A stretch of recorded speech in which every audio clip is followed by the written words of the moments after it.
Hey, everybody. Thank you for joining us today. We are thrilled to be part of this Edu on Air experience because learners around the world are coming together. In fact, we're starting to see the Padlet populate. We've got folks from the UK, Texas, Canada, just all over the place. So we're just so excited to be part of that.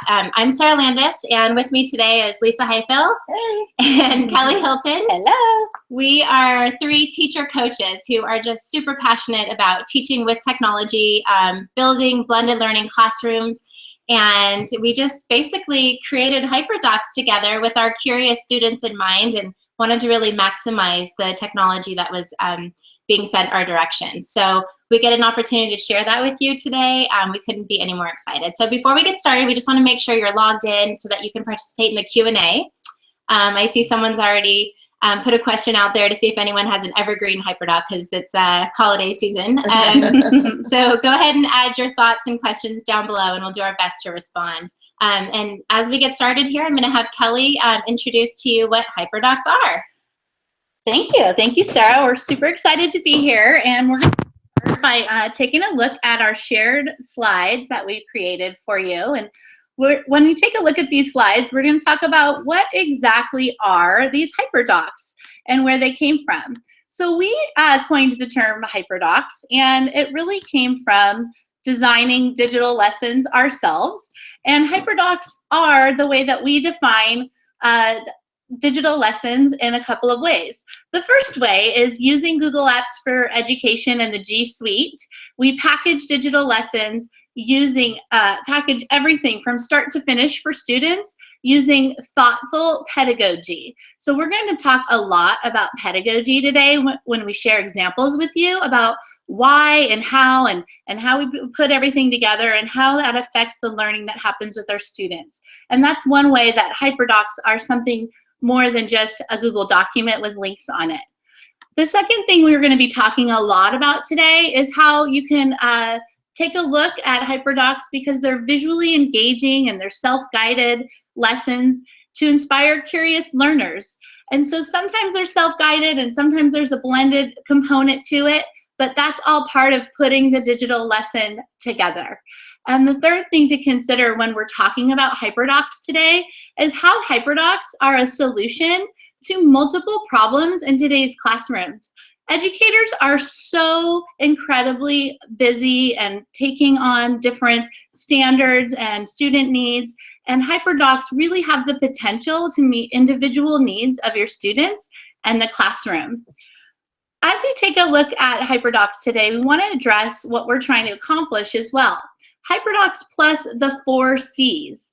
The 4 C's are a 21st century skills. They're a framework that was designed by the National Education Association because the way that we taught 50 years ago is not the same way that we can teach today. So keeping things in mind, the National NEA, they they created this framework for 21st century students in an effort to think about how students in the 21st century could really be global contributors. The things that 21st century students need is to be able to communicate, have collaboration, critical thinking, and creativity. So HyperDocs plus the 4 C's, everything packaged in one place, is what we're trying to discuss today. And Lisa is going to talk more about what we're going to be doing. So, it's really great when you're teaching to show, not tell. So thank you, Kelly, for defining what a HyperDoc is. But, you get a better understanding when you get to see one. And we're so fortunate today. We wanted to try HyperDocs live in action for the first time on a Hangout. And it's kind of like a 3-ring circus. We're going to take you on a journey. We're going to travel through 3 different HyperDocs. And I really appreciate our HyperDoc volunteers who are ready and waiting on our HyperDocs. There are students for today. And as we jump in from Sarah's HyperDoc, she's going to show us how we can use Google Slides to do interactive lessons. And then Kelly's going to be doing how to connect staff, your staff together in administration use of HyperDocs. And then I'll be using maps. And it's so great because we have people live joining in so you can see them in action. I want you to do something for me as we go through these HyperDocs. I want you to be looking for explore beyond the doc with links. I want you to see, where is the lesson design in this? I want you to see, where are the 4 C's? Where are students collaborating and connecting and being creative? And I want you to be also thinking about how you could use these lessons in your classroom next week. So with that, let's get started on our journey. Sarah, take it away. All right, so I am going to introduce to you a HyperDoc that I've created with students in mind. And the purpose of this HyperDoc is to create a community of readers in my classroom. So every year we just really want to get started with community building and all that good stuff. So my HyperDoc today is called Me, My Selfie, and My Classmates. And this is created on Google Slides. And this is really a collaborative slide deck where the whole class is going to jump on together. So that's exactly what you'll see today. This can be used at the beginning of the year or any point mid-year to kind of get students to self-reflect and connect with other classmates. This can be done upper elementary all the way through high school with just slight adapting. Might take an hour or so. And I want to share with you today an Explore, Explain, Apply lesson. Most of our emphasis will be on application. We want to give students time to create an individual slide. So let's get into this work, and we're going to see our students live here. First off, we want to start with the Explore portion of a digital lesson, which really just gives you an opportunity to curate content for your students. So in this case, they're going to take a reading personality quiz.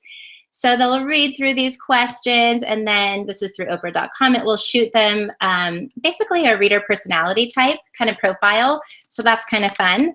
Another example is this infographic, and I've actually put it onto this Google Drawing so that they can kind of zoom in and explore deeper. Just a super fun way to take a look at what kind of reader our students are, getting them to kind of dig deeper into themselves. So once they've had a chance to explore, the beauty is that I'm actually moving around the classroom. So I'm no longer standing at the front directing things. I'm out at laptops, face-to-face time with kids, you know, asking them, well, what made you say that? And I don't know, do you think you really know yourself? Well, let's dig in a little deeper. And so just, we love having some explore time in our HyperDocs because it allows us to shift the way we teach. All right, then there comes a point where you really just need to give a little direct instruction. So we know that students are totally capable of learning on their own, but there just comes a moment where we say, you know what, kids, put your devices away, come on down, let's talk about this face-to-face. So we believe in keeping that explain portion really short and concise. And for the sake of today's HyperDoc, I'm going to talk to my students about the purpose in knowing yourself as a reader. They can choose books. They'll know how to find friends to read books with. And I like to leave it open so that the kids can share with me their own thoughts on why it's important to know themselves. And we might play a quick little game of Would You Rather. So this might be literally me saying to the group, hey guys, would you rather, you know, realistic fiction or fantasy fiction? And have them raise their hands. And J.K. Rowling or Rick Riordan, e-reader or paperback book. And this is kind of a fun way to give an overall sense of the class so that I can tell as the teacher, you know, quick, fun assessment who my kids are and just go from there. So now it is time to move into the application piece. And to be honest, this is really where the creative magic happens. In this case today, we're, like I said, we're building a community within a classroom, and we're just really building readers in our room. And I really want to encourage kids to have fun and put their personalities into their slides. Some teachers who work with younger students might prefer actually to structure their directions where each child is assigned a slide number to work on. Other teachers prefer to let their kids duke it out and negotiate those things on their own. So today we can begin to scroll down and really start to see where my students for the day are. But one last thing I want to point out, I always like to put a sample slide in there. This kind of gives my kids a little push if they need help getting started. It also kind of allows me to sit in the seat of my students. I get a chance to kind of say, okay, well, if I'm asking them to do this, how much time is it taking and how do I feel doing it? So I always try and include a sample slide when possible. All right, let's see how our students are doing today. We have some, oh gosh, at first glance, I see a bunch of animated gifts. Well, how fun to have, maybe this student would go over and talk to that student and say, oh my gosh, how did you figure that out, Lori? Can you show me how to do that? Oh, look, we've got Shelly on here live. She's just shared a selfie and she's got an e-reader up. So that's teaching me that she doesn't mind reading digitally. So I might say, Shelly, you know what? You bring your e-reader to class if you have a book on there that I don't have in my classroom library. So I've already learned a bit about Shelly here. Oh, I've got a student here who's telling me they like to read on social media. So this is a great opportunity for me to go sit with that child and talk about, great, I love that you're reading what's out in the world, but let's talk about what you can get in your hands. I see Jen did a really nice job of sharing some personal information about herself. I'm the type of reader who enjoys literature that has meaning and strong characters. Oh, she's emotional. So Jen needs to really feel connected to the characters she reads about. I'm going to keep that in mind when I'm choosing the literature to read in class. I'm also happy to see, oh my gosh, I'm noticing that a couple of my students today, we've got Christy, who shared one of her favorite books is Pride and Prejudice by Jane Austen. But I saw another student had actually shared that they have a favorite book by Jane Austen. Well, wouldn't they make incredible book partners or reading partners? So I'm starting to quickly see my class's reading personalities unfold before my very eyes, which is the beauty of this whole thing. I'm not even worried about tech skills. I see my students have quite a bit of knowledge in terms of how to use some of the shape features, how to insert a photo as a background. Oh, Amanda Taylor, I love her design element here. She's got herself talking and telling me about Jane Eyre. So I see a lot of students share their favorite genres, so I can start creating a book club based on favorite genre. Oh my gosh, I have two students that both love Esperanza Rising. Are they gonna be perfect partners together or what? Krista and Carly, you guys are gonna be book partners. Okay, so as the teacher, I have had an opportunity to really get to know my class individually, how students are as readers, but also get a pulse of the whole group. But now I want them to get to know each other. So they've been working furiously on their own slides. Now what I would do is invite all of my students to start looking at each other's. I'm sure they already have been glancing at each other's, but I'm gonna put a purpose here. So I'm gonna say, hey guys, I want you to read 3 of your classmates' work, and if you could just pop down below onto the notes feature down below, I want you to go ahead and share a little comment with them. So I'm going to jump onto Nicole Beardsley's and I'm going to say, I loved the Hunger Games also. Oh, look, another student and I are duking it out for that line right there. What did you think of the movie? And then I'm going to put my initials, SL, so she knows who did that. Now someone else can go on and now they're reading each other's work. So I've gotten to know them. Now they get to know each other.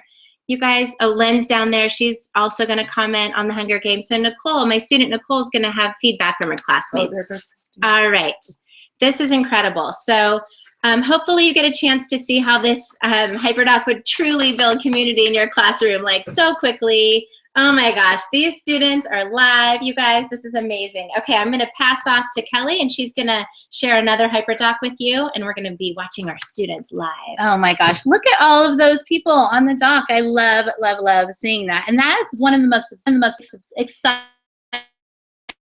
You can honestly, seriously connect with all the students in your classroom. What I'm going to talk about right now is about how you can use HyperDocs to connect with all the educators that you work with. Imagine that you're a staff educational leader or an administrator and you're designing a learning experience for the students or the teachers that you work with. This is an example of an administrative staff meeting HyperDoc. What do we all want as busy educators? We all need more time together. But when we come together for staff meetings, a lot of time, it's just about talking and hearing information. Why not package all the information on a HyperDoc learning experience for the teachers that you work with? This is an example of a staff meeting HyperDoc that would take about 45 minutes. It's packaged on a Google document so that at the top, the vision of the school is clearly defined and all the conversations that the designers at the school have can always be centered around what's being, how people are connecting to the vision of the school. The first activity that we have linked here onto the HyperDoc is a connection activity. And as a leader, you might want to spend some time, about 5-10 minutes or so, doing something to inspire the people that you work with. When everybody comes together, you don't want to start right into content.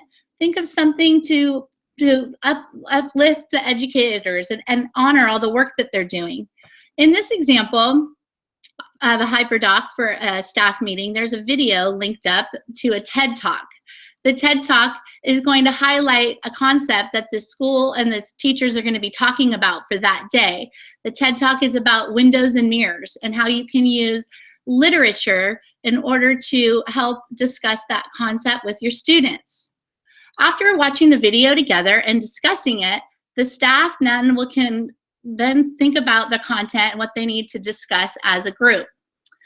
As a leader, instead of standing and going through the information, link it onto the HyperDoc. Notice that the expectations are clearly defined using a Google table, and the links are there. And instruct the group to then get together in small groups of job alike and grade levels, and they have the book that they're going to be exploring and the HyperDoc that they're going to be exploring. The content for this staff meeting is that the school is each grade level is going to be sharing a HyperDoc digital lesson for their grade level within the concept of windows and mirrors. As a grade level, let's say the first grade team comes together and they are looking at the book, those shoes. They're looking at the HyperDoc lesson plan right there, and they're exploring the resources that are already on there, and then they're discussing how they might teach it. What is the administrator doing during this time? They can walk around and they can look and view and talk to the people and interact face to face so that they don't have to stand and deliver. They can address questions that people have. Each example HyperDoc has lessons to help the teachers build on it, but all the teachers can go ahead and file and make a copy and modify it to fit their own classroom. Another thing that's happening during this time is once the group has had time to explore the resources, then they can go ahead and share final thoughts in this fourth column. It's purposeful to think of a place for everybody to write their final thoughts, such as how might we address stereotypes and misconceptions with ethnicity through literature. As a grade level, each group can respond directly on this doc, and then the groups can see each other's response. What this does is allow all the thinking in the room to be heard, and then we don't need to stand and share out. Everything's right there on the doc for the group. At the end of a staff meeting, after going through the content and experience, you might want to build in some time for community building. So linked at the bottom of this doc are two new tables. One is for a demo slam, and I can see here right now some people have been excited to share some things that they've been wanting to share with the staff. Nicole's going to share about her HyperDoc for research projects. Krista is going to share this safeshare.tv. I can see that she's linking up the resources right now. And look at how everything's happening in live time. So that if you have a great idea and you just don't have time in your 45 minutes to let everyone stand and deliver that information, give them a place to sit and share their resources. Look at all of these resources. I can't wait to explore all of these. Beyond this demo slam at the end of our community builder, I can go at my own pace now and explore the resources, and then I know who created them for me.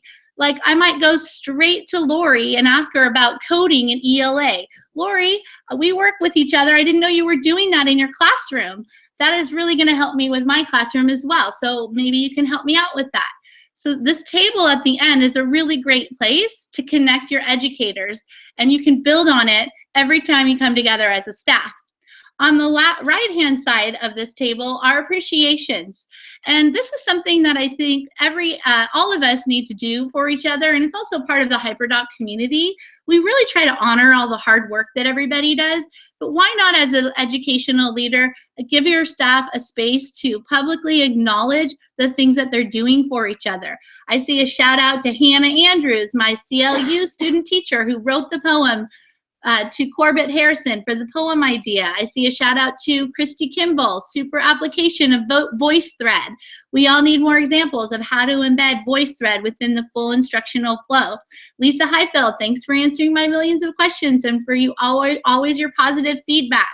So all of these things are something that as an educator, you can link on to your staff HyperDoc, your weekly agenda, and you've been able to do 3 things. You've been able, on this one Google Doc, reiterate the school vision statement, talk about your focus for the week, talk about next week's focus, have a connector, learn some content, reflect on the content here in that 4th column, and then at the end, really build some community by honoring the work people are doing and sharing resources.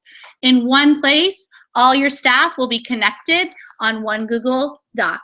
And now Lisa's going to talk to you some more about how to connect students using Google Maps. All right, how's your journey going? We have one more stop to do. And on this stop, we're going to go to your happy place. Now, our friends have all been joining on this last HyperDoc, and I wanted to show you with this HyperDoc the layers, the many layers that HyperDocs can have and the many directions it can go in. So just looking at this HyperDoc, I want you to think about the hidden pedagogy you see. Do you see lesson design in this? And all the extensions you can use right away in your classroom. So right now you may just think that this is a doc with a couple boxes on it, but it has so much clearly embedded in it. This HyperDoc was designed as a pre-lesson, one that I like to use low cognitive load. I don't want to start right away heavy with the content, especially when my ultimate purpose was to get kids using Google My Maps. Content lessons are going to be coming throughout the entire year. But if I jump right away into content lessons, guess where all the kids are when we start with Google My Maps? They went to their house right away. So we need to give them time to play and explore first. And that's what the purpose of this HyperDoc is. But I really don't want to just stand and lecture how to create using maps. I want my students to be critical thinkers. And if I don't give them opportunities to think critically, then that's just not going to be happening in my room. So I made this to let them figure out how to use their map application. My intended layers include, I want to build community among my students as they share important stories about themselves. I want them to have a curiosity for geography and place-based stories and narrative writing skills with small moments. And I want a new way to share information without stealing important FaceTime minutes I have with my students. And I'll explain more of that in a minute. This lesson design is embedded throughout this HyperDoc. It starts with the engage piece, and you can see right here, I'm asking, what is your happy place? And it has a quote, and it actually starts with a video. If you click on this video, you'll notice that it takes you not to YouTube. Now, it's not that I mind kids going to YouTube, but I know I might lose them there. So this HyperDoc actually has built-in classroom management, no matter what age. And if I want to make sure that they are using YouTube appropriately, all I did was embed this video on a Google slide, one slide deck, put it in preview mode, and link it up. So they could start right away watching the video to inspire their writing. Next, I want to then have them do their writing, and that is really the most important part of this lesson. I want them to be doing their writing portion, and this can be done online or offline in order to blend learning and balance that screen time. Then comes the share portion, where they're adding their story to the map. And this is actually one of my favorite parts for this because it is an opportunity look, we have a lot of our students now have already been putting, thanks guys, have been putting their spaces all over the map, their happy places around the world. I used to do this lesson, only I would have one student stand up at a time and share their happy place. Do you know how much class time that takes? And what is everyone else doing while one person is sharing in the front of the room? It's a lot of passive listening.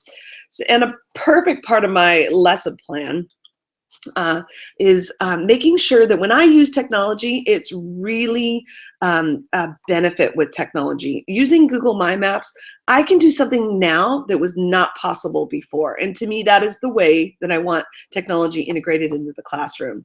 Each student can view their classmates' markers just by clicking on them as they wish. My quiet students now can have a voice. They can now they can have an equal voice in the classroom. Students who are building curiosity through exploration rather than working in linear tasks, they have choice about how they get to explore. And you can see people are adding their images and their stories here, and you can go through each one of these and see something personal. Now, how do we assess, you might be thinking? Well, think about this. Instead of just giving a Post-it with a question or two about someone's happy place, we let them soak in that information, that explore piece. And then what we can do is we can say to our students, what, on a higher level questions, like what connections do you see between our classmates? Is there a trend or a pattern to their happy places? Well, the next step I want you to see with using these kinds of maps is to add your content. You can create a map that students can place their Explorer reports in the place where the exploration actually happened. Create a map of the Ring of Fire that allows students to zoom in and see the scarring of the earth around them. The possibilities are really endless that you could use. Everything happens somewhere, and you have the power to create meaningful experiences using maps packaged on the HyperDoc. But why create the HyperDoc? All the pieces to the lesson are in one location. They're organized in a logical flow that students can easily follow. I have students, that might be absent and have to learn from home. They could still be a part of connecting with the class in real time. And what if I'm absent? This HyperDoc suddenly becomes my sub-plan, only I can give it directly to my students. Now, the best part is, do you want this lesson? It's really easy. You can use it right away in your classroom. All you have to do is open up this link and go to File and make a copy, and then edit and revise it to use it for your own needs. Be sure, though, right here to add your own class map, because you don't want to be putting it onto this huge map we're doing right now. HyperDocs are powerful packages of learning that you can create when technology integration works for your lessons. They are not intended to be used all day, every day, but balanced and blended throughout your instruction in order to transform learning for your students. Oh my gosh, I hope you guys have enjoyed this journey. We've walked you through these 3 different HyperDocs. I want to very quickly walk you through some of the social media options available to you. We have, you're going to be able to access this all on our slide deck. So, but I just wanted to kind of share with you some of those. We've got our website, and our website is an awesome way to read up on the latest blog posts and access some of the resources, samples, templates, and more. We've got a YouTube site that is Teachers Give Teachers, and here we've got recordings of actually a ton of expert teachers out there just trying HyperDocs and sharing their own personal stories. We've created a Facebook community because we feel like this allows the conversation to happen within the group. And so people are always putting it out there, hey, has anyone found this? And someone else will reply. It's been great to see the HyperDoc group take shape. And I think this just happened maybe this week, Steve Wick created a HyperDoc community through Google+. Another incredible way to search for different HyperDocs. You can give one, take one, and just keep a conversation going that way. Teachers Give Teachers has kind of been a little passion of ours that's developed out of our HyperDoc movement. And I'm going to let Lisa talk a little bit more about that before we wrap up today. So something, an unintended benefit from doing all of this. When we started making these, we were doing it for ourselves and for our classrooms. And then this energy came from being creative and being creators of lessons, and it kind of brought new life to our teaching. And then the collaboration and the sharing started to happen. And we wanted to take that out of just our own school or just our own district, and we created Teachers Give Teachers.